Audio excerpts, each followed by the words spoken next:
Hello everyone, we are glad to welcome you on the HardReset.Info YouTube channel, and today I'm going to demonstrate that you can change privacy settings on Twitter. So in order to do that, open up the either mobile app or the web version at twitter.com. Both versions allow you to do that. From here you want to go into the settings by tapping on your avatar at the top left corner, then settings and privacy, or prior to do that you have to expand the settings and support, then go into settings and privacy.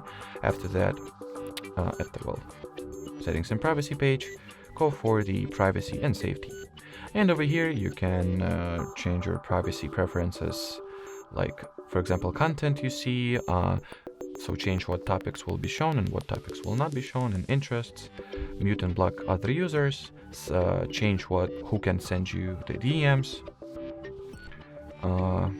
manage your spaces, make yourself discoverable or make yourself harder for your contacts and other people that are synchronized with you to discover your Twitter account. Then you can decide whether you would like for the ad data to be collected and personalized for you, so you'll get personalized ads or not. Then you can also see your Twitter data as well over here upon signing in.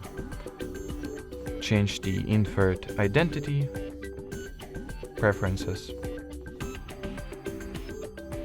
configure what data will be shared with Twitter business partners, and also change the location sharing preferences as well. Alrighty, so that will be it as far as changing privacy settings on Twitter goes. We highly appreciate your attention. Thanks for watching, and bye bye.